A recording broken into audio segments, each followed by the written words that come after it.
ছবিতে থাকা এই ছেলেটির নাম সাইফুল ইসলাম সাজিদ। আপনারা হয়তো তাকে এর আগেও অনলাইনে দেখেছেন। সে নিয়মিত ভিডিও তৈরি করে, তবে তার ভিডিওর বিষয়বস্তু এবং কন্টেন্টের ধরন অন্য সবার মতো না, সবার থেকে একটু ভিন্ন। এই সাজিদের লিভারে ক্যান্সার ধরা পড়েছে, যেটা এখন 4 স্টেজ, মানে সর্বশেষ পর্যায়ে। সে এখন মৃত্যুর মুখে দাঁড়িয়ে আছে। সেখান থেকে যে শতভাগ সে ফিরে আসবে তার গ্যারান্টি কেউ দিতে পারবে না। তবে এই সাজিদ এমন পরিস্থিতি থেকেও ভিডিও কন্টেন্ট তৈরি করে এবং প্রতিদিন তার চিকিৎসার অবস্থা, তার শ্বাসকষ্ট, কেমোথেরাপি থেকে শুরু করে তার সাথে যা যা হচ্ছে সেই সমস্ত বিষয় ভিডিওর মাধ্যমে মানুষের সামনে তুলে ধরছে। ঘটনাটা এমন নয় যে বর্তমানে সে অসুস্থ হয়ে ভিডিও বানাচ্ছে। সে এর আগেও ফুড রিভিউ নিয়ে ভিডিও বানাতো। বিভিন্ন হোটেল রেস্তোরাঁয় গিয়ে সে খাবার খেয়ে সেটার একটা রিভিউ দিত। সেখান থেকে তার কন্টেন্ট ক্রিয়েশন শুরু। সে খুবই অল্প বয়সের একটা ছেলে। তবে এর কিছুদিন পরে একটি ল্যাব টেস্টে জানা গেল তার ক্যান্সার ধরে পড়েছে এবং সেই ক্যান্সারটা লাস্ট স্টেজে। তার লিভার ক্যান্সারে আক্রান্ত হয়ে প্রায় নষ্ট হয়ে গেছে। সেখান থেকে তার চিকিৎসা শুরু হয় এবং সেখান থেকেই সেই এরকম ভিডিও বানায়। তবে তার ভিডিওগুলো যেটা মানুষকে সবচেয়ে অবাক করে, সে এই ভিডিওতে কখনো মন খারাপ করে না। সে একদম হাসি মুখে সৃষ্টিকর্তার প্রতি ভরসা রেখে সে হেসে হেসে কথাগুলো বলে। সে তার জীবন নিয়ে অনেক হ্যাপি।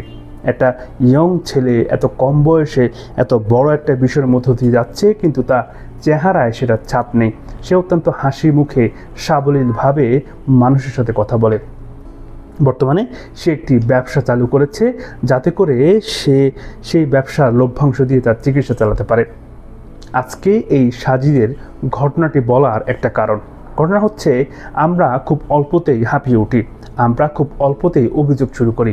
জীবন নিয়ে আমাদের কত অভিযোগ, কত অনুযোগ। আমরা আমাদের জীবন নিয়ে অধিকাংশ সময় হ্যাপি থাকি না। আমরা সব সময় অভিযোগ করতে থাকি, অনুযোগ করতে থাকি। এটা কেন হলো না, এটা কেন পেলাম না, এটা কেন আমার সাথে হচ্ছে না। অথচ সাজিদের দিকে দেখলে যে তার মৃত্যু নিশ্চিত সেটা জেনেও সে হাসি মুখে সৃষ্টিকর্তার প্রতি সন্তুষ্টি রেখে সে ভিডিও বানাচ্ছে এবং বারবার সে বলছে যাতে করে আমাদের জীবন নিয়ে কোনো অভিযোগ না থাকে। অথচ তার সেখানে থাকলে মানুষ মরার আগেই মরে যেত। এমন অনেক মানুষ আছে যে শুধু দুশ্চিন্তা করে পরবর্তীতে কী হবে সে চিন্তায় সে বর্তমান সময়টাকে খারাপ করে।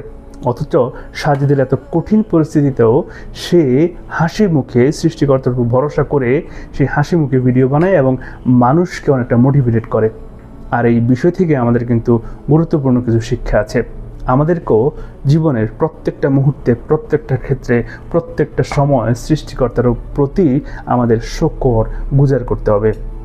সৃষ্টিকর্তার প্রতি আমাদের সন্তুষ্ট থাকতে হবে যে যিনি আমাদের যেভাবে রেখেছেন অবশ্যই ভালো রেখেছেন। আপনারা একবার এই সাজিদের স্থানে নিজেকে ভেবে দেখেন।